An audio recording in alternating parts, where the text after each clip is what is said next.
yang akan kita bahas. Ada rizki bahkan yang belum dicari, dia sudah datang. Min haitsu la yahtasib. Dari sisi yang tidak dia ketahui.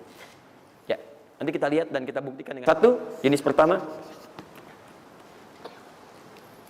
Rizki yang mutlak dicari dengan ikhtiar.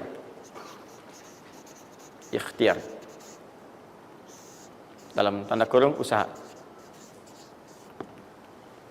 Dalilnya Quran surah 53 ayat 39. Quran surah 53 ayat 39. Ya, malam ini insyaallah saya buka pintu yang pertama adalah pintu ikhtiar. Ya. Ya, jadi antum kalau sudah tahu pintunya, nggak usah dari pintu ke pintu antum mengetok untuk menawarkan nama. Ya. Karena ada yang dari pintu ke pintu, kau coba tawarkan nama gitu. Nanti nggak usah gitu. Udah tinggal antum ini kan aja ini. Udah. Satu, ikhtiar lewat usaha. Turunan dalilnya, turunannya. Satu, Quran surah kedua ayat 168. Kalau ingin dipercepat, Quran surah kedua ayat 172.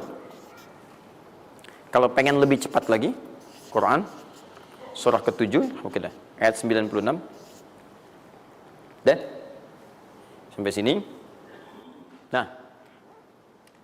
kalau terjadi semacam terlihat ya pelambatan, maka ada teori. Jangan dilihat sebagai pelambatan, tapi dilihat sebagai percepatan akumulasi.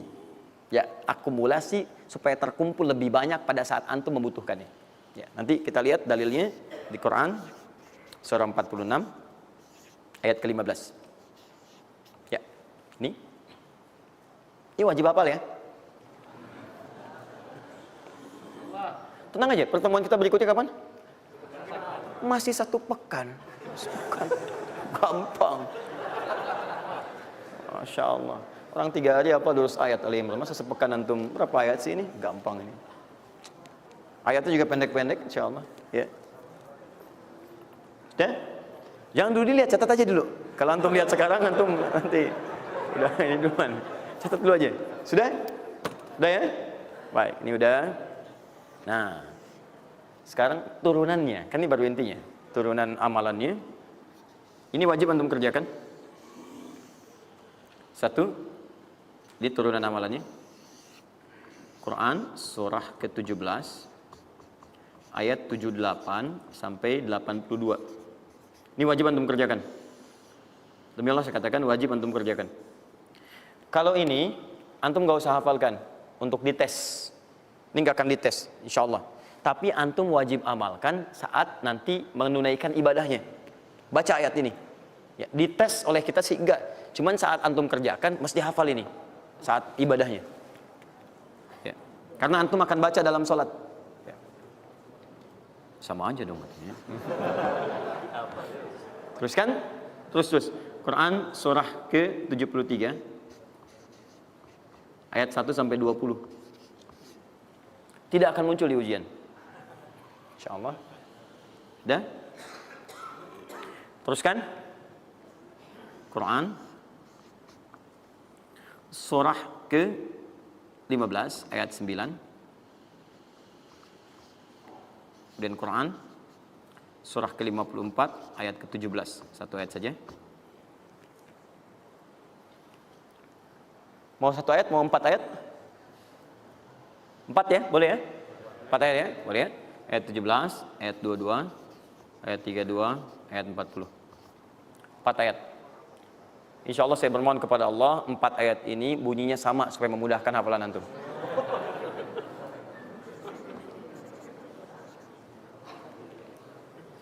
Lima. Sudah? Tahan.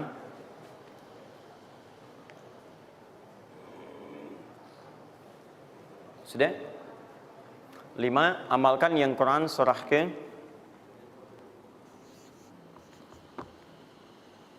51 ayat 18. Ini untuk mempercepat pengabulan doa.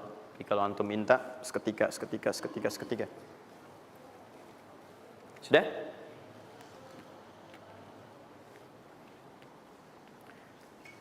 Mau saya kasih bonus gak?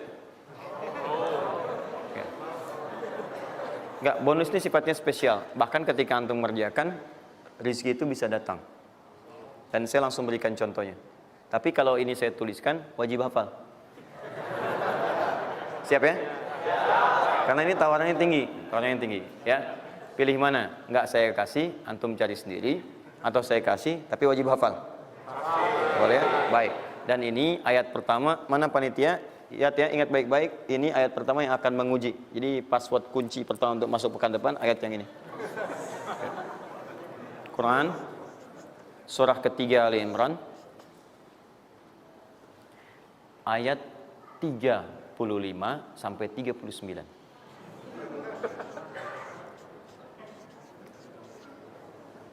Gampang ya? Alhamdulillah. Yang akan diuji hanya ayat 37-nya, 38 dan 39-nya. Yang diujinya 37, 38 dan 39. Panitia boleh acak mau tanya yang mana dulu ya. Tapi itu ayat yang pertama, yang selanjutnya 3 ayat berikutnya bebas pilih. Sudah?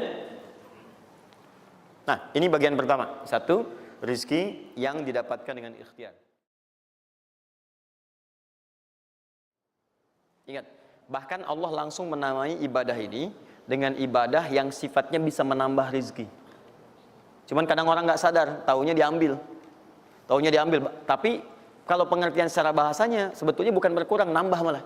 Nambah. Cuman orang tuh nggak sadar ketika dia mau ditambah rizkinya, dia malah nggak mau. Karena merasanya diambil, dikurangi. Kedua, rizki yang didapatkan dengan bersyukur. 2, dengan syukur.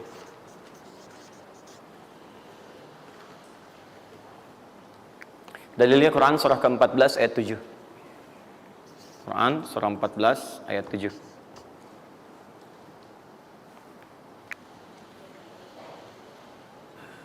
Yang saya kotaki itu yang dihafal ya.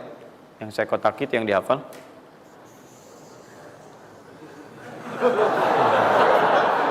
Iya. Enggak, ini inti ayatnya. Saya serius, ini inti. Ini harus ada. Karena ini saya sering katakan ketika Anda menghafalkan, itu spirit ayatnya ada dalam jiwa kita. Kalau bisa udah otomatis gitu. Udah otomatis. Jadi begitu antum mengerjakan itu, antum ingat. Dan ketika antum berniaga pun, antum ingat. Jadi kalau antum sedang misalnya usaha apa, ada sholat tuh, antum refleks. Sholat. Karena tahu dengan sholat itu rezeki bertambah, bukan berkurang. Jelas ya? Nah, terus kan? Ini, Quran surah 14 ayat 7. Saya naikkan ke atas ya. Turunannya. Quran surah ke-9 ayat 103. Saya urutkan berdasarkan amalan. Dan Quran surah 9 ayat ke-60.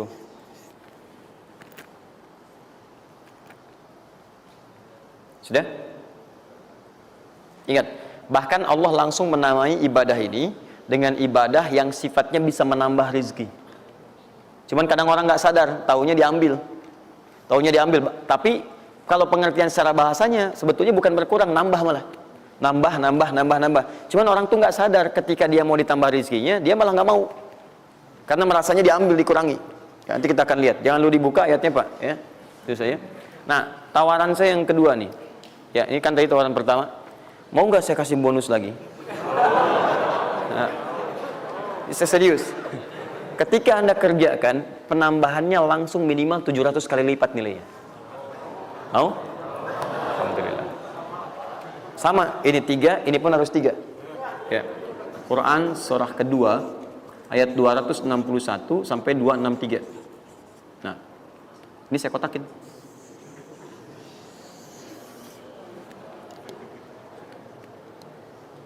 Sebentar. Quran surah kedua ayat 261 sampai 263. Saya mohon izin ya, saya lihat dulu satu. Supaya nggak online maksud saya. Pokoknya Anda online ada masalah dengan saya nanti. Nanti saya kasih di akhir, rumus cepat menghafalkan. Sudah? Tahan. 2. Nah, yang ketiga, Nanti saya simpan dulu aja supaya Anda fokus yang ini dulu untuk berlatih selama sepekan. Ya, berlatih selama sepekan. Supaya nanti, karena yang ketiga ini lebih cepat lagi. Lebih cepat. Saya khawatir Anda melakukan lompatan langsung pada yang ketiga. Nah, persoalannya kita mesti berurut karena yang satu dengan dua ini keduanya saling bersinergi. Begitu yang kedua udah dapet, yang ketiga lebih mudah. Ya, karena sudah punya kebiasaan dari yang pertama tadi. Kalau saya munculkan yang ketiga sekarang, maka persoalan terbesarnya adalah kebanyakan orang nanti akan meninggalkan yang ini. Ini yang paling bahaya. Semuanya pada di masjid aja gitu kan, dan sebagainya. Jadi nggak ada di kantor kosong, di bank kosong. Jadi hilanglah kehidupan di muka bumi. Ya. Jelas ya? Nanti kalau ini udah enak, nanti saya turunkan ini yang dikejar oleh sahabat kemudian. Sampai Utsman bin Affan, Abdurrahman bin Auf tuh hobinya cuma nungguin tahajud aja. Nungguin tahajud, datang. Bukan nggak kerja. Karena semuanya sudah melewati batas ini. Ini udah selesai, mereka pindah pada level yang ketiga. Itu kalau tiap malam lomba, dikisahkan oleh Imam An-Nawawi dalam kitabnya Tibyan, itu lomba dengan Abdurrahman bin Auf, Tamim Ad-Dari, itu tiap malam paling minimal sekali khatam Al-Quran dalam tahajudnya. Tapi dahsyatnya, besoknya, sekiannya itu selalu datang. 60, kalau kita sekarang 60 kontainer datang, isinya emas, perak, berlian, macam-macam. Ya, kebayanglah kalau ke PTM datang 60 kontainer isinya. Mas perak, makanya nggak ada yang dikasih lagi sekarang. Nah, lihat sini, sudah? Saya mulai ya. Nah, ini saya harus selesaikan ini. Kita sepakat dulu sampai jam berapa kita? 11. Oh enggak, kalau Anda mau sampai jam 11 silakan saja. Saya setengah 10 selesai lah. Karena ini pembuka ya, pembuka. Ke depan kita akan lebih kompleks karena saya pengen ini dicoba sampai sepekan. Nanti akan melahirkan perubahan. Karena ke depan kita akan bicara tentang riba, tentang macam-macam dia. Itu perlu lebih fokus lagi. Ini yang dasar untuk sepekan dulu. Siap ini ya? Yuk kita mulai. 1. Rizki lewat ikhtiar atau usaha. Saya boleh teman-teman sekalian buka ini ya? Ini udah? Ya. Udah. 1 yang lewat usaha itu ikhtiar. Ya, buka Quran surah 39, Quran surah 53 ayat 39. An-Najm ayat 39. Wa allaysa lil insani illa ma sa'a. Wa allaysa lil insani illa ma sa'a. Wa allaysa lil insani, bahkan setiap manusia itu, awas, illa ma sa'a, akan mendapatkan rizki, akan mendapatkan hasil dari apa yang telah ia usahakan dengan sungguh-sungguh. Jadi kalau Anda ingin mendapatkan apapun, mau dapat pahala, dapat rizki, dapat ini, dapat itu, maka semua bergantung yang pertama pada tingkat kesungguhan usaha Anda. Usaha yang serius, yang sungguh-sungguh disebut dengan sa'a, yas'a, sa'yan. Sa'a, yas'a, sa'yan.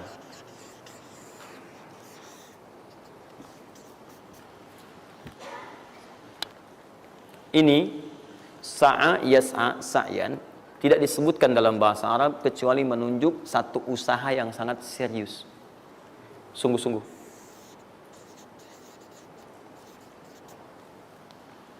Rizki yang pertama ini sifatnya kata Al-Quran, langsung Allah yang menyampaikan.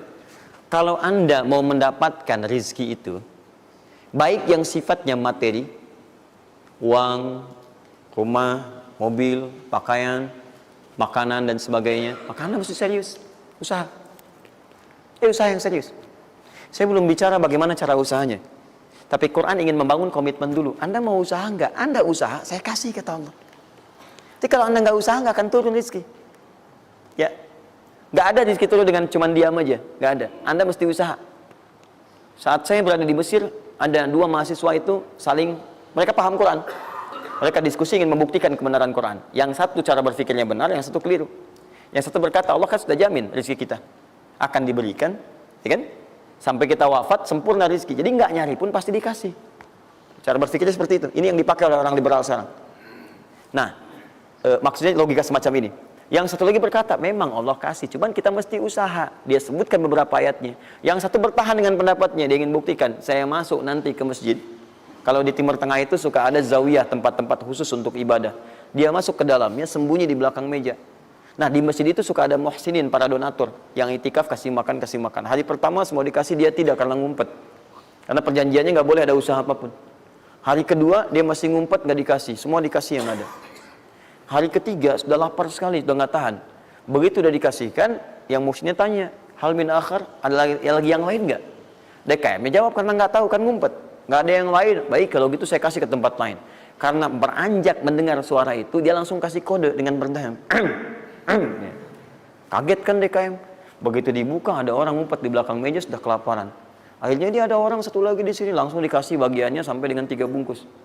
Begitu dikasihkan itu, teman yang kedua tadi yang mengatakan mesti ada usaha, langsung mengejar pada teman yang bersembunyi. Dan dia katakan, kan saya bilang dari awal, rezeki itu mesti dicari, walaupun dengan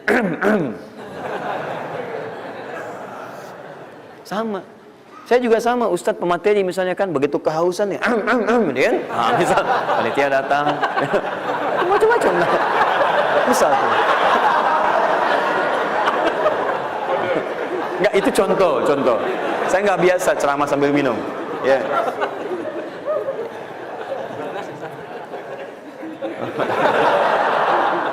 Jelas ya? Nah, jadi prinsip yang pertama, kita harus punya komitmen yang kuat dengan Allah. Kata Allah, kerja ya kerja. Kata Allah, usaha ya usaha, jangan diam.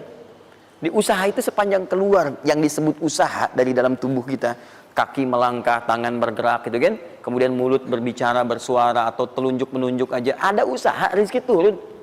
Apa butuh pembuktian lagi? Tuh lihat di beberapa belokan-belokan tuh, cuman orang begini aja, prit, 1000, makasih Pak, 2000, makasih bos, kan, 5000, paman.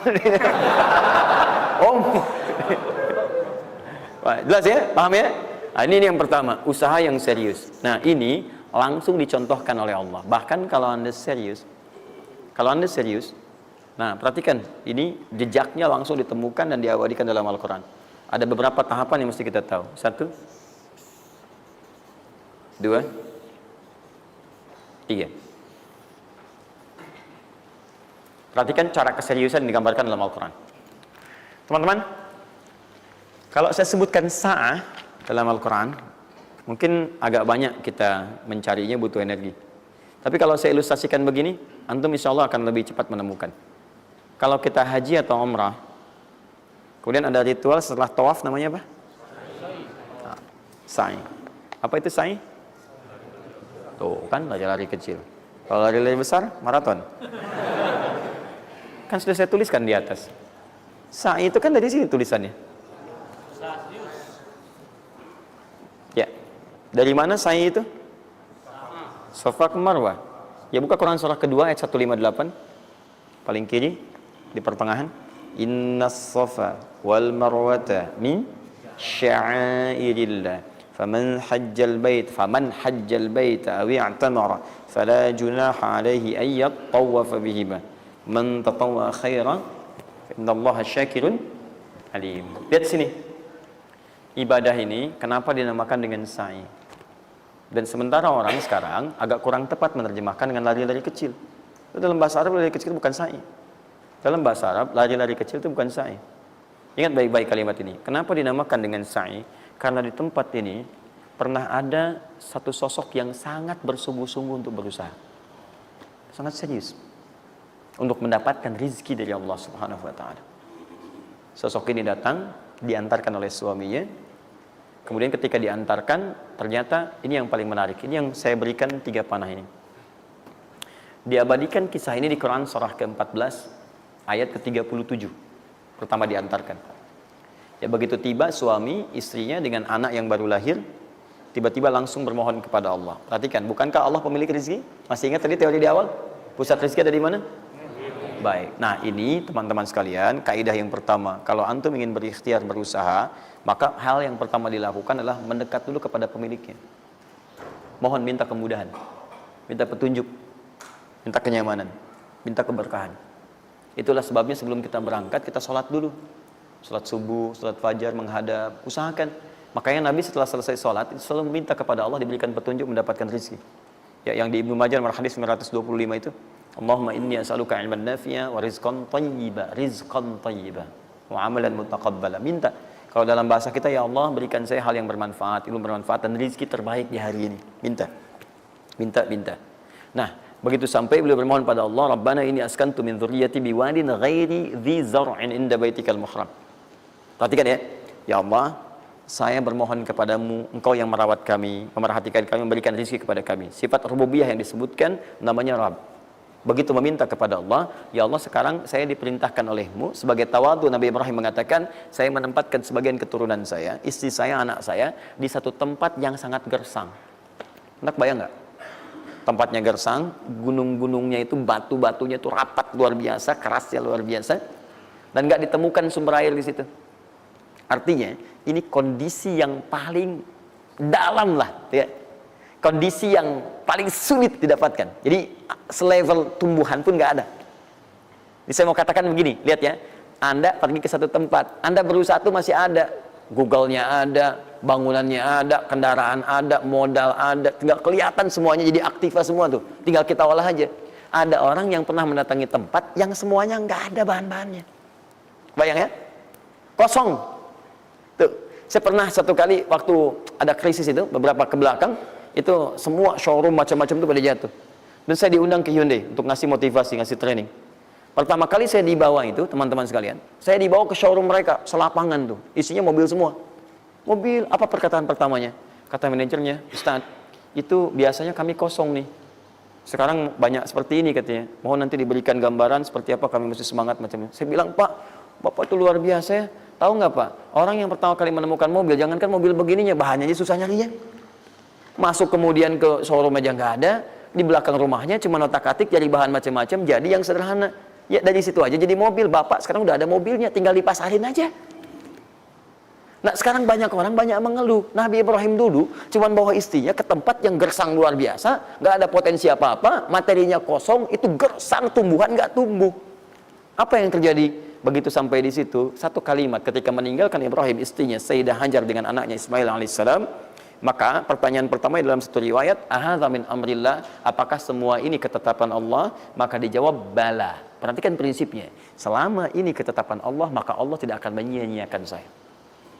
Dan rizki telah Allah tetapkan kepada kita, maka Allah tidak akan pernah menyia-nyiakan kita. Paham ya? Jadi kalau Anda ditempatkan di kondisi apapun, bahkan mulai belum bekerja, baru lulus kuliah, bahkan mulai baru membuat satu bisnis misalnya, atau macam-macam halnya, ingat, ada yang lebih buruk kondisinya daripada Anda, yang semua bahannya bahkan belum didapatkan. Dan dia yakin dengan Allah. Sepanjang Anda punya Allah, maka semua akan mudah bagi Anda. Ini prinsip yang pertama. Jelas ya? Nah, kalau sudah paham sampai sini, belum berhenti karena ada komitmen untuk usaha. Apa usahanya? Maka Ismail menangis satu saat, dan Allah tetapkan asinya nggak keluar dari ibunya. Begitu tidak keluar, nah anak ini kan pasti bergejolak. Tangan bergerak, kaki bergerak, disimpan di bawah. Saat bergerak itu kakinya menghunjam ke tanah, tangan bergerak, nggak keluar apapun. Ibunya ini yang menempuh usaha yang sangat serius untuk mencari. Dia tahu kalau cuma diam nggak akan datang. Maka ibunya menerapkan satu ketentuan pertama yang nanti diabadikan dalam Al-Quran, yaitu teori rezeki dengan ikhtiar, mencari cara yang serius. Nah, cuma apa yang akan kita keluarkan saat ini terlepas dari usaha apapun yang Anda kerjakan saat ini. Tapi teori dasarnya adalah ketika Anda menempuh usaha yang serius ini, ada beberapa tahapan yang mesti Anda lalui. Persoalannya, waktu saya sudah habis 9:30. Nah, saya mau minta sedikit aja, boleh nggak saya tambah 5-10 menit? Alhamdulillah. Nah, satu, saya agak cepat ya, saya agak cepat. Satu. Nah, yang pertama beliau lakukan, beliau kemudian mencari itu dengan semangat, naik ke satu bukit. Naik. Bukit apa namanya? Kapan bukit itu dinamai dengan Sofa? Ini persoalannya. Belakangan kan? Belakangan, setelah itu bukit Sofa. Dari mana munculnya Sofa? Sofa itu kan kalau kita gali dari akar katanya, ya berasal dari kata tasfiyah. Ya, Sofa, yasfi, sofyan, wa tasfiyatan, wa sofian. Wasufyanan, kalau pakai sin sufyan, kalau pakai sod sufyanan, sofiyun. Tasfiyah artinya menyaring sesuatu yang kotor sehingga yang bersih aja yang kelihatan. Kalau Anda menyaring sesuatu, saring, bersihnya itu ada, kotornya hilang, dibuang. Itu namanya tasfiyah. Pakai ta, sod, fa, ya, ta. Ini hasilnya disebut dengan sofa. Orangnya disebut dengan Sofi atau Sufi, perempuannya disebut dengan Sofia. Jadi kalau ada yang namanya misalnya Sufi atau Sofia, Ini orang yang mampu menyaring segala yang kotor dalam dirinya, sehingga yang keluarnya yang baik-baik aja. Kalau bicara, ada yang provokasi, mau ngucapan yang kotor, dia tahan. Keluarnya yang baik. Mau melihat, ada yang kotor, dia palingkan. Dia yang baik. Itu Sofia. Perempuannya, laki-lakinya Sofi. Ya, atau Sufi. Baik. Nah, Sofa, kenapa disebut dengan Sofa bukitnya? Karena pada saat itu, walaupun tidak ada modal, situasinya sulit, beliau bisa menyaring keadaan dirinya, sehingga menghilangkan yang kotor-kotor dalam benaknya, dan yang ada cuma prasangka baik kepada Allah Subhanahu wa Ta'ala. Maksudnya Pak, kalau Anda ingin memulai usaha sehebat apapun, walaupun gak ada modal, gak ada apapun, hal pertama, modal terbaik yang Anda mesti lakukan adalah berprasangka baiklah kepada Allah Subhanahu wa Ta'ala. Safa. Positive thinking kepada Allah. Allah sudah janjikan kepada saya, maka saya akan memenuhi apa yang Allah perintahkan, dan akhirnya Allah memberikan apa yang dijanjikan. Sudah ya? Kalau Anda memulai dengan perasaan yang baik, yang positif, nanti Allah akan angkat Anda berada di puncak seperti Sayyidah Hajar naik ke atas bukit itu. Sudah ya? Dan perasaan Anda pun akan enak. Tapi kalau belum apa-apa Anda sudah negative thinking kepada Allah, maka mohon maaf, jangankan rizkinya, maka usaha Anda pun tidak akan maksimal, effortnya akan sangat kurang. Anda baru mau ke kantor, terus tiba-tiba melihat mendung, ya, terus orang udah mulai macet, terus negatif muncul di situ, ya, mendung, macet. Terus apakah dengan mengatakan ya, mendung dan macet, kemudian macet itu akan terurai? Mendung itu akan sirna? Tidak. Sampai Anda bikin status pun nggak akan pernah kelar. Ceklik, hari ini Bekasi macet, terus Anda ngapain? Jadi kalau Anda mau mengawali sesuatu, maka positive thinking kepada Allah, bismillah. Allah yang bikin mendung, Allah yang bikin terang, nggak ada bedanya. Bismillah, saya diperintahkan, saya jalan. Tak bisa, kemudian saya coba cari alternatif. Macam Anda usaha. Paham ya? Nah, kemudian, bukankah seseorang berusaha itu ingin mendapatkan sesuatu? Puncak hal yang diinginkan, yang diharapkan itu bentuknya rizki. Tapi sifat ingin mendapatkan sesuatu, puncaknya disebut dengan marwah namanya. Sesuatu yang sangat diharap, diinginkan, marwah. Perhatikan baik-baik. Ya. Saya mau tanya begini. Dari sofa ke marwah. Berusaha dengan serius Sayyidah Hajar. Lihat sini. Sofa itu kan di atas kan? Terus turun kan? Turun. Tahan sini. Begitu ke sini, melihat ada peluang di sini. Terlihat seperti ada oase. Maka dipercepat jalannya. Makanya di sini sekarang ada tanda lampu hijau. Ya, begitu nyampe sini untuk laki-laki lari-lari kecil. Perempuan jalan cepat. Ini karena ibadah yang disebut dengan sa'i sering diartikan dengan lari-lari kecil. Ini berlari ini teman-teman, jalan cepat ibu. Ini sesungguhnya awalnya ini melihat di sini seperti peluang ada oase di sini di marwah. Banyak air. Maka dipercepat jalannya. Sampai di batas ini ragu lagi. Betul nggak ya? Apa cuma fata morgana? Tapi yang paling dahsyat adalah dia memastikan dengan ikhtiarnya. Saya mesti pastikan dulu, jangan menduga-duga. Dikejar sampai ke atas. Begitu kepastiannya tidak ada sama sekali. Ternyata fata morgana saja. Dari sini balik lagi, mungkin di sini ada. Ya, balik lagi ke tempat tadi, balik dilihat sini kayak ada betul di sini. Balik nyampe sini fata morgana. Bola balik sampai dengan 7 kali. Ya, dari sini ke sini 1. Sini ke sini 2. Ini 3, 4, 5, 6, 7. Ingat, sofa selalu genap, marwah selalu ganjil. Kalau Anda umrah, kemudian tiba-tiba Anda merasa berakhir selesai, tapi posisi Anda di sofa kemungkinan cuma 2. Kalau bukan Anda kurang baru 6 kali, atau Anda terlampau soleh 8 kali. Pasti di sini. Nah, apa hikmahnya?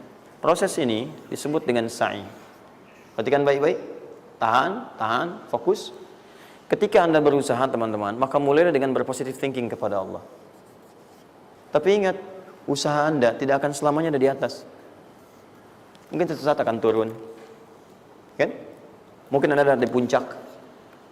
Mungkin suatu saat Anda turun. Mungkin kadang ada di puncak. Kadang stabil aja. Tapi kalau Anda melihat peluang, cepat kejar selama peluang itu baik. Itulah yang dimaksud dengan kompetisi yang sehat. Ada dapatkan kejar. Ada tender, ikut tender dengan cara yang baik, cara yang normal. Ikut. Kalaupun bukan rezeki Anda, nggak ada masalah. Dan jangan pernah macam-macam lah. Saya dah ajar kan nggak pernah nyogok sama malaikat. Malaikat cepat sini dah gitu. Saya kan di sini Nabi gitu kan. Kau minta apa saya kasih, kan nggak pernah. Ya biasa aja bolak-balik. Ya walaupun mungkin ketika Anda kejar itu bukan bagian Anda, mungkin cuma fata morgana, nggak ada masalah. Saya kasih rahasia besarnya. Sepanjang Anda betul-betul ikhtiar dilakukan karena Allah, maka perhatikan baik-baik. Kadang-kadang Allah seakan menunda apa yang menjadi hak Anda, bukan ingin menunda dan membiarkan Anda tidak mendapatkan sesuatu, tapi ingin memberikan semua nikmat secara sempurna. Karena di atas itu ada nikmat pahala, ada nikmat doa, ada nikmat istighfar, ada nikmat usaha, dan nikmat hasil yang tiada terputus. Tidak terputus. Lihat sini. Kalau antum sehari berusaha, nggak dapat apa-apa. Memang, mohon maaf, hasilnya belum dapat diraih. Belum dilihat tuh. Tapi bukankah pada saat itu, doa antum akan bertambah? Bukankah malamnya salatnya nambah? Tahajud? Bukankah di situ kadang-kadang kita istighfar? Ya Allah. Teman-teman, bukankah istighfar menggugurkan dosa? Bukankah berdoa menambah harapan, mengakumulasikan sesuatu? Bukankah tahajud menambah pahala lagi? Kadang-kadang yang diinginkan oleh Allah pertama kali bukan dunia dulu. Ketika Allah mencintai seorang hamba, dia akan berikan pahala akhirat dulu. Karena dunia itu sifatnya sementara. Hei fulan, kamu kemana aja? Kemarin kamu jauh dari saya, baru sekarang kamu pikir dekat dengan saya. Saya nggak pengen kasih dunia dulu, dunia itu kecil. Kalaupun di seekor sayap samuk sebelahnya, sebelah sayap nyamuk ada dunia itu ada nilainya, saya kasih buat kamu deh, nggak ada nilainya. Ya, karena itu saya ingin kamu akhirat sempurna dulu. Saya ampuni dulu dosa-dosa kamu yang kemarin. Begitu sudah diampuni, hari kedua istighfar lagi diampuni, saya kasih pahala yang banyak. Begitu pahala udah dapat, dosa udah diampuni, baru dunia diakumulasikan. Karena hukum dunia itu, kalau antum usaha akan terus diberikan. Jadi nggak ada yang nggak dikasih. Jadi kalau antum sehari bekerja ini, kelihatannya nggak dapat apa-apa. Bukan nggak dapat apa-apa, disimpan untuk diakumulasikan. Nanti dosa antum tuh udah hilang, amalan udah banyak, antum dapat banyak. Kadang-kadang nggak sadar kalau saat dapat banyak itu sebetulnya itu hasil usaha antum sebelumnya. Itu teorinya begitu. Ya, jadi nggak ada yang nggak dapat apa-apa, semua akan dinilai. Sepanjang antum bergerak dikasih, dan antum buktinya hidup juga. Sampai ke hari itu kan masih hidup, bisa makan juga di hari itu, bisa beraktivitas juga, sehat juga dan sebagainya. Belum dapat apa. Makanya kata Nabi, yang hari itu ada makanan, dia orang kaya sebetulnya. Kalau besok masih ada lagi, kaya banget. Antum sampai sebulan masih ada cadangan. Ini kenapa kita mesti berkeluh kesah? Dan belum tentu hidup juga sampai besok. Yang antum mau ngumpulin apa? Nah, maka prinsip yang terbaik adalah ketika antum berikhtiar, ikhtiar usaha yang maksimal. Tapi jangan khawatir kalau antum kerja sehari nggak dapat, 2 hari belum ada usaha. Jangan khawatir teman-teman sekalian. Rumus yang mengatakan semua ketika badan bergerak, maka rezeki dituliskan untuk keluar. Tapi kadang-kadang ada yang Allah inginkan lebih besar dari apa yang Anda harapkan. Apa yang Allah harapkan, ikutkan ke situ, maka Anda akan mendapatkan akumulasi bagiannya. Itu yang dilakukan oleh Sayyidah Hajar. Begitu beliau kemudian naik ke Marwah, nggak dapat, naik ke Safa, nggak dapat. Apa pernah tertuliskan dalam riwayat sedikit aja Sayyidah Hajar mengeluh? Tunjukkan kepada saya kitab mana yang pernah menunjukkan riwayat ketika bolak-balik itu, kemudian Sayyidah Hajar berkata, ya Allah, saya kan istri Nabi, saya kesini memenuhi perintahmu ya Allah, ini udah capek, kenapa belum turun juga? Pernah nggak? Kedua, ketiga, keempat, kelima, sampai ke yang ketujuh. Begitu sampai di Marwah, baru kemudian diakumulasikanlah itu. Apa yang terjadi? Ibunya yang usaha bolak-balik. Airnya keluar dari mana? Anaknya, kakinya kemudian menghentak lagi. Tiba-tiba keluar air dari situ. Pertanyaan saya, ibu yang lebih tahu di belakang. Kan kalau anak itu sedang haus, pasti tangan kakinya bergerak kan? Kenapa saat pertama disimpan bergerak, airnya keluar? Sudah 7 kali bolak-balik, baru air keluar. Silakan lihat riwayatnya. Pada hentakan itu, ketika 7 kali ibunya bolak-balik, malaikat mengepakkan sayapnya. Itu yang menghantam air dan keluar air. Malaikat yang ditugaskan Allah memberikan rezeki namanya Mikail. Itu ada di Quran surah kedua ayat ke-98. Ya, man kana aduwwan lillahi wa malaikati wa rusuli wa jibril wa mikail. Mikail. Di antara tugas Mikail oleh Allah ditugaskan untuk memberikan rezeki. Yang paling menarik, perhatikan baik-baik. Begitu airnya keluar, ibunya sedang di Marwah, sedang berdoa nih. Makanya kalau sa'i di sofa ngadep ke kiblat berdoa dulu, ke Marwah ngadep ke kiblat berdoa dulu. Begitu sedang berdoa nyampe ke Marwah yang ke-7, anaknya lebih kencang menangisnya. Ibunya mendengar suara nggak biasa, dikejar ke sini. Begitu kejar ada air. Apa kata ibunya? Lihat kalimatnya. Zam, zam, zam, zam. Ibunya tidak mengatakan ijma, tapi zam, zam, zam, zam. Zam itu artinya kumpul jangan berhenti, kumpul jangan berhenti, kumpul jangan berhenti. Sampai sekarang air itu tidak pernah berhenti. Perhatikan bagaimana akumulasi pekerjaan seorang ibu yang sangat serius menghasilkan rezeki bukan hanya untuk dirinya, untuk anaknya, cucunya, cicitnya, dan berganti generasi sampai kita sekarang. Kita aja ke zaman Nabi Muhammad, itu teman-teman sudah lewat 15 abad. Nabi Muhammad ke Nabi Ismail 29 generasi. Satu generasi bisa ribuan tahun. Nabi Muhammad ke Nabi Musa aja 2000 tahun, ke Nabi Isa 600 tahun. Sekarang ke Nabi Ismail 29 generasi. Muhammad bin Abdullah bin Abdul Muttalib bin Hashim bin Abdul Manaf bin Qusay bin Murrah bin Kilab bin Ka'ab bin Ghalib bin Fihir bin Malik bin Nadar bin Kinana bin Khuzaimah bin Mudrikah bin Ilyas bin Salam bin Nizar bin Mudar bin Ma'ad bin Addan bin Adi bin Adri, ya, bin Muqawwam bin Nahur bin Tari bin Ya'rub bin Yasub bin Nabit bin Ismail alaihissalam. 29 generasi. Yang bisa mengulang 29 ini saya bebaskan paspornya untuk menghafal Quran di pekan depan. Silakan. Boleh, silakan. Tapi kalau salah satu tambah satu ayat. Jelas? Terakumulasi. Maka boleh jadi kita berusaha bekerja, sehari belum dapat, 2 hari dagang belum dapat, tenang. Begitu antum 3 hari, tiba-tiba dagangan diborong habis. Itu sebetulnya usaha antum yang sebelumnya. Tapi antum dapat bonus ampunan dosa, pahala, macam-macam. Maka jangan mengeluh.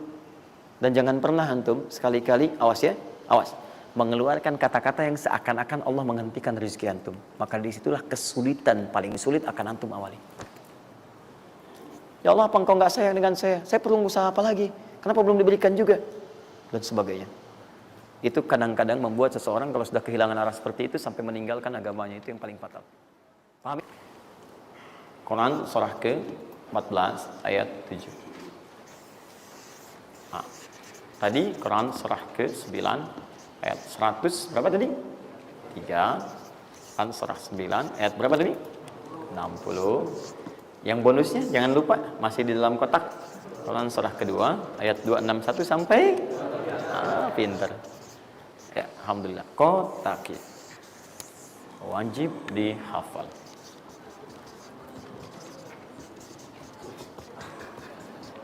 Maksud saya di akhir pasti ada yang foto. Saat foto itu kalimat ini harus muncul. Jangan di capture, jangan di crop. Jangan di crop. Fokus. Nah, sekarang rezekinya sudah ada. Bagaimana Anda mendapatkan akselerasi dari peningkatan? Ya, baik sifatnya kuantitasnya ataupun juga nilainya. Terus. Ya, maka rumusnya kalau sudah dapat dari usaha itu, tadi kan usaha kan? Ya, ada usaha yang kedua. Masih ingat teman-teman yang punya rezeki siapa? Nah, sekarang Allah tawarkan, saya akan berikan kepada kamu, kata Allah, peningkatan dari usahamu dengan cara yang tidak terlampau susah. Kamu gak perlu kerja ini lagi, itu lagi, dan sebagainya. Tapi kamu tinggal mengimbangi saja. Kamu kerja, kamu amalkan juga yang ini. Apa amalan itu? Syukur. Perhatikan langsung redaksi dari Allah. Saya tidak akan menambah, mengurangi. La in syakartum la azidannakum. Ingat, la in syakartum. Kalau kamu bersyukur kepada saya, la azidannakum. Saya akan tambah bagimu. Jelas ya? Tambah di sini bukan menambah nominal. Ya, karena nominal itu akan tetap. Maksudnya kalau antum 100 miliar aja. Yang ditambahkan itu ada 2. Pertama, penambahan percepatan dan kemudahan dalam mendapatinya. Lebih mudah dari sebelumnya. Yang kedua, penambahan keberkahan di dalamnya. Berkah itu manfaatnya lebih banyak. Yang tadinya 50.000 jadi cepat habis, sekarang tuh banyak manfaatnya. Ya, kepake gitu. Di kalau dulu tuh semua pengen dibeli, dapat 5 juta juga, cuma semua pengen dibeli baju, dibeli gitu kan? Ya ini dibeli, lihat orang beli ini pengen beli itu. Tapi setelah antum kerjakan ini, itu asasnya asas manfaat. Kepake nggak? Manfaat nggak? Kalau manfaat itu saya dapatkan, kalau tidak mungkin hak orang lain yang Allah titipkan lewat saya. Jelas ya? Nah, sekarang lihat. Bagaimana cara bersyukur itu? Cara bersyukur itu ada 2. Ya, saya percepat dan di sini kita berakhir. Saya cuma tinggal punya waktu 2 menit lagi, maka saya percepat kalimat saya. 1. Cara bersyukur itu 1, keluarkan dari harta itu bagian zakatnya kalau sudah memenuhi unsur zakatnya. Keluarkan dari bagian harta yang didapatkan, kalau antum bekerja dapat gaji, dapat macam-macam, masuk nisabnya, muncul haulnya, kaidah pertama keluarkan. Dah. Keluarkan. Tidak usah mikir, nggak usah macam-macam. Dah, 2,5% keluarkan. Itu 2,5% itu paling minimal. Kalau mau 5% keluarkan. Ingat rumusnya, kenapa disebut zakat? Di antara makna zakat itu adalah annama, sesuatu yang berkembang, nambah. Ya. Zakat itu ada at-tahara, ya, an-numu, ya, sesuatu yang berkembang. Di dalam bahasa Arab sekarang investasi disebut dengan an-nama wal istifmar, sesuatu yang diinvestasikan. Jadi ketika Anda zakat sebenarnya bukan mengurangi harta, menginvestasikan harta untuk ditambah. Minimal 10 kali lipat dari sebelumnya. 10 kali lipat. Jadi kalau Anda misalnya keluar zakat, taruhlah misalnya 25 juta ya, Anda dapatkan. Terus 2,5%-nya diambil dari situ berapa? 2,25 ya, 2 juta 2,5. Anda keluarkan tuh. Maka Anda pada hakikatnya sedang melipat gandakan harta Anda 10 kali lipat dari sebelumnya. Di Anda akan dapat dari situ 22,5 juta. Bentuknya bisa macam-macam. Ingat, rezeki itu kan bukan hanya uang. Tadi saya katakan. Ya, bisa jadi proyek baru datang nilainya segitu. Bisa jadi apa lagi? Bisa jadi dijaga kesehatan, nggak sakit selama sebulan. Biasanya cek lab ini itu dan sebagainya, ya kan? Kolesterol macam-macam habisnya segitu. Bulan itu nggak ada apa-apa. Terus Anda berkata, alhamdulillah nih sekarang saya kelihatan sehat, gini-gini, hasilnya positif. Padahal Anda itu dihasilkan lewat zakat, lewat macam-macam. Nah, misalnya nggak ada konflik, nggak ada masalah di hari itu, yang kalau diselesaikan nilainya 22 juta. Masa marah dengan istri macam-macam. Mama kenapa sih, Ma, gini-gini. Papa mau damai. S9 Note. Wah, beli S9 Note, harga 15 juta. Ya, tambah lagi 7 juta, laptopnya misalnya kan, dan sebagainya. Misal, habisnya segitu juga. Jadi dijaga oleh Allah, mendapatkan penambahan, bisa berupa langsung nilainya, nominalnya dapat proyek yang lain, atau dijaga untuk mendapatkan yang non materi tadi. Paham? Maka saya katakan pada Anda, kalau sudah ada kewajiban zakat, maka jangan berpikir menunda. Cepat berikan saat itu, maka seketika Allah akan lipat gandakan apa yang Anda telah usahakan itu. Jelas? Jadi yang pertama, kalau sudah ada kewajiban zakat, cepat ambil. Bahkan, nah ini saya mau ambil komitmen. Saya ambil komitmen. Siap mengikuti ini? Siap berkomitmen insya Allah? Bahkan Allah langsung meminta kepada yang punya otoritas atau juga teman-teman di sampingnya untuk saling mengingatkan. Bahkan kalau punya otoritas langsung ambil. Saking inginnya Allah harta orang itu tuh terus bertambah. Maka turunlah Quran surah 9 ayat 103. Khudh min amwalihim sadaqah tutahhiruhum wa tuzakkihim biha. Muhammad, kalau dia lupa atau yang lain, ambil aja deh. Ambil aja. Ambil dari harta dia itu kalau sudah mencapai nasabnya. Nisabnya sudah ada, haulnya sudah sampai, ambil. Apa tujuannya? Sedekah. Perhatikan, zakat disebut dengan sedekah. Sedangkan sedekah tidak disebutkan dalam rumus bahasa kecuali kullu ma'rufin sedekah. Semua yang baik-baik disebut dengan sedekah. Kata Allah, saya ambil itu bukan ingin mengurangi kamu, tapi ingin membuat kebaikan untukmu. Apa kebaikannya ya Allah? Wa tuzakkihim. Tuzakki dari kata zakat yang punya arti dua tadi, menyucikan jiwa, plus yang kedua menambah apa yang telah kamu dapatkan itu. Jadi kamu tuh jangan nanti kotor hati kamu karena terlampau banyak ini, fokusnya ke situ banyak tapi kamu nggak pakai. Maka saya biarkan kamu dengan mengeluarkan zakat itu supaya bersih hatimu, punya nilai berbagi dan tidak terlalu bergantung kepada harta dunia yang kamu akan tinggalkan kelak. Dan yang paling dahsyat, kalau kamu kerjakan, saya tambah kemudian kualitasnya, saya tambah keberkahannya, bahkan saya permudah untuk mendapatkannya. Lihat sampai sini. Bonus yang ini, nah, peningkatannya lebih dari yang pertama, 700 kali lipat. Ini minimal 700 kali lipat.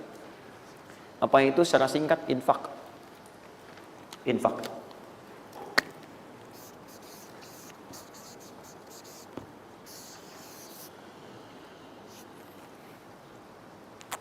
Sudah? Mathalul ladzina yunfiquna amwalahum fi sabilillahi kamathali habba ambatat sab'a sanabil fi kulli sunbulatin mi'atu habba wallahu yudha'ifu liman yasha' wallahu wasi'un 'alim. Sampai ke ayat 263 sampai ke qaulun ma'ruf ya dan seterusnya. Lihat sini. Allah tawarkan satu amalan yang dengan ini bisa melipat gandakan sampai 700 kali. Ya, ada yang sifatnya pahala, ada yang lain-lain dan sebagainya. Ya, sederhana. Kalau Anda mau infak, mathalul ladzina yunfiquna amwalahum fi sabilillah. Baik, kalau Anda mau infak, yang infak itu bukan infak biasa, tapi infak digunakan untuk fi sabilillah. Fi sabilillah. Ini bukan zakatnya. Kalau zakat jelas sifatnya kewajiban. Zakat itu nggak bisa nawar, harus keluar. Tapi infak tidak. Infak itu dibagi dua, ada yang wajib, ada yang sunnah. Infak di sini bicara yang sunnah. Ya, infak wajib itu infak dari suami kepada istri dan keluarga. Infak, ya, itu infak. Singkatannya nafkah. Nafkah itu infak. Dari mana dalilnya Ustaz? Quran surah keempat ayat 34. Ar-rijalu qawwamuna 'alan nisa bima faddalallahu ba'dahum 'ala ba'din wa bima anfaqu min amwalihim. Ya, suami punya kelebihan dibanding perempuan, diberikan kekuatan oleh Allah untuk berusaha mencari nafkah. Nafkah itu bahasa Qur'annya infak. Di antum itu memberi infak pada keluarga wajib. Wajib. Ya, enggak apa-apa ibu berdoa minta yang banyak, Bu. Minta. Suami dimudahkan, itu janji Allah kok. Jangan minta sedikit, Bu, minta yang banyak. Minta yang banyak. Karena antum, teman-teman, mencari 1 juta. Tapi ibu menjadikan 1 juta itu cukup untuk sebulan. Itu nggak mudah. Ya, maka berpartner di situ. Ya, saat suami keluar atau ibu yang berbisnis sekarang dan sebagainya bermohon kepada Allah minta kebaikan. Ya, tapi spesial untuk kepala keluarga ketika dia mencari nafkah itu Allah berikan nafkah untuk satu keluarganya. Ya, kalau ibu yang punya hobi bisnis dan bukan pencari nafkah itu yang diberikan cuma rezeki ibu aja di situ. Ya, sepanjang dia bukan pencari nafkah. Tapi kalau pencari nafkah itu semua rezeki keluarga diberikan di situ. Nah, saya tuliskan dulu supaya fokus ya. Infak. Infak ini kalau Anda mau keluarkan di jalan Allah, maka ada 5 golongan yang utama. 5 golongan. 5 golongan itu, ini masuk ke dalam kotak tadi yang wajib dihafalkan. Tambahan ini. Quran surah kedua, ayat 215. Cepat, waktu saya tinggal 5 menit. Kalau Anda terlampau lambat, saya tidak akan bisa menyampaikan rumus cepat menghafalkan apa yang telah saya wajibkan. Ya, jadi fokus baik-baik. 5 golongan ini Anda nanti lihat Quran surah kedua ayat 215. Yas'alunaka madza yunfiqun qul ma anfaqtum min khair. Kalau punya mau infak, ya, rumus pertama Anda mesti keluarkan yang terbaik. Ya, yang terbaik, ingat, yang terbaik. Kalau uang sifatnya cari, jangan yang sudah kucel, nggak enak dilihat dan sebagainya. Cari yang paling bagus, yang ini itu yang diberikan. Ya, kalau makanan seimbang. Kalau Anda beli sama-sama hangat, jangan yang satu udah dingin, satu ini berikan pada orang, tidak. Kalau pakaian masih layak, bagus ini, berikan. Lihat baik-baik, pada siapa itu disampaikan 5 golongan. 1 lil walidain, orang tua. Orang tua, itu cepat sekali. Anda nggak usah tunggu orang tua nelpon Anda. Karena sifat orang tua nggak akan minta. Cuman kadang nanya kabar, apa kabar, gitu kan? Nah, cuma Anda harus paham kondisi seperti itu. Sama seperti Anda, mama, tahu makannya nak ya? Lapar ya? Waktu kecil kan begitu. Anda pun mesti bisa baca sinyal orang tua. Kalau udah telepon, nanya kabar tuh, nggak usah ditunggu. Begitu Anda ada kelebihan, langsung berikan. Paham ya? Bahkan jadi wasilah nanti. Nanti lain waktu kalau sudah waktu luas saya berikan gambaran. Bahkan saat susah pun, saat macam-macam pun, itu ada rumus nanti berikan infak pada orang tua. Maka ketika orang tua mengatakan, ya Allah berkahi anak saya mudah ya, itu langsung mengguncang arsy. Nanti saya tunjukkan hadis-hadis sahih dalam kajian spesifik nanti ketika kita masuk ke dalam babnya. Di riwayat Al-Bukhari dalam kitabnya Al-Adabul Mufrad. Bagaimana perannya orang tua begitu penting bagi keberkahan dan pencarian usaha kita. Ya. Kemudian wal aqrabin, kerabat terdekat. Kerabat terdekat. Kerabat terdekat itu sifatnya ada 2. Bisa kekeluargaan. Ya, keluargaan, anak paman, bibi, ya ponakan macam-macam dan sebagainya. Ya, kemudian bisa juga tetangga kita nih yang samping-samping. Aqrabin, yang paling dekat dengan kita. Mereka itu sangat menentukan. Kalau antum nggak perhatikan, berbahaya juga bagi kehidupan antum. Antum sukses di kantor, tapi nggak perhatian sama tetangga. Begitu ada maling macam-macam, malah didorong tuh sama tetangga. Biarin aja, habisin. Bukan, memang nggak pernah perhatian sama kita, biarin aja gitu kan. Nah itu kan yang repot ya. Wal yatama, anak yatim 3. Yatim itu cepat sekali. Tapi jangan berlebihan. Ya nanti terakhir saya tutup lah. Yatim wal masakin, orang miskin. Wabnis sabil, orang yang kesulitan di jalan. Ya, orang yang kesulitan di jalan. Anak siapapun dia, sepanjang dia sedang kesulitan, sifat orang kesulitan itu kalau dibantu, maka suara dia itu akan langsung memberikan jawaban kepada Anda. Jelas ya? Baik, tahan sini, tahan. Fokus teman-teman. Termasuk Ibnu Sabil di situ nanti, itu ada yang diartikan dengan orang-orang yang semacam belajar. Ya, kalau di luar itu banyak yang kayak ngasih beasiswa ke orang yang belajar, yang sebagainya. Ada yang pengajar, ada yang macam-macam. Itu cepat juga itu. Nah, mempraktekkan kelima itu pakai rumus yang ini yang tadi, yang 261, 263. Lihat ya, lakukan karena Allah, bukan karena yang lain. Paham ya? Dan melakukan karena Allah itu diarahkan untuk mendekatkan diri kepada Allah. Lihat cara infaknya. Misal, antum ingin ngasih misalnya kan? Nih, saya mau ngasih pakaian yang Allah sukai. Kasih baju koko, kasih sarung, ya kan? Misal kalau dia mau sekolah, kasih perlengkapan sekolah, berikan mushaf, berikan mukena, berikan macam-macam ya, untuk misalnya biaya sekolahnya.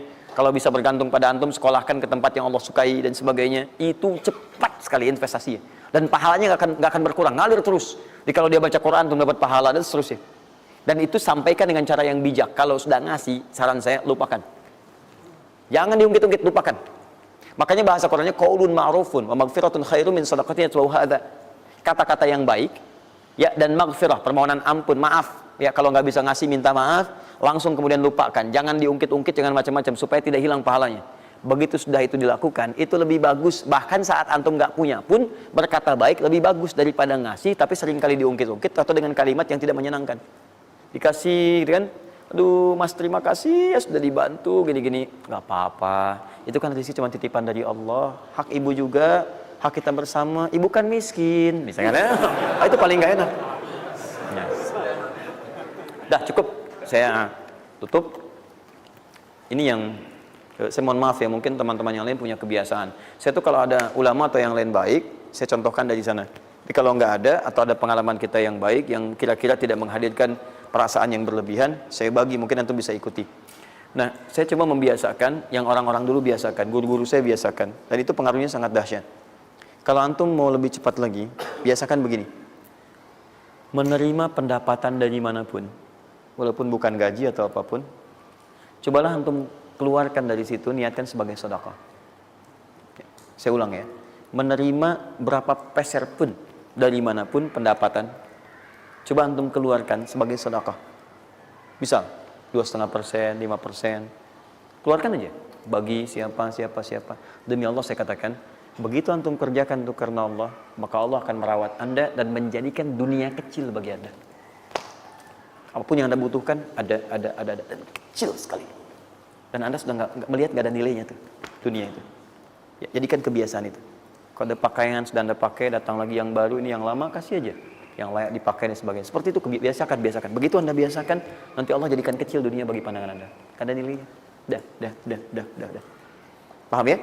Itu kalau antum mau ikuti silahkan, atau kalau mau bertahan di yang pokok silahkan. Saya sudah katakan, saya tidak akan menambah waktu lagi karena sudah jam 10. Pas 12 menit dari apa yang saya minta. Dan saya tutup dengan kalimat, kalau ingin dimudahkan menghafal ayat-ayat yang disampaikan, maka caranya cuma dua. Satu, yakinkan antum bisa menghafalkannya. Yakin, jangan ragu. Bisa. Yang kedua, anggap mudah. Pokoknya kalau sedang ada merasa susah, mudah. Bisa insya Allah. Ya, siap? Ya, mudah atau susah? Yakin? Berapa ayat tadi? Sedikit. Itu banyak tuh jadi susah. Saya ulang, jangan pulang. Mudah atau susah? Yakin? Berapa ayat? Luar biasa.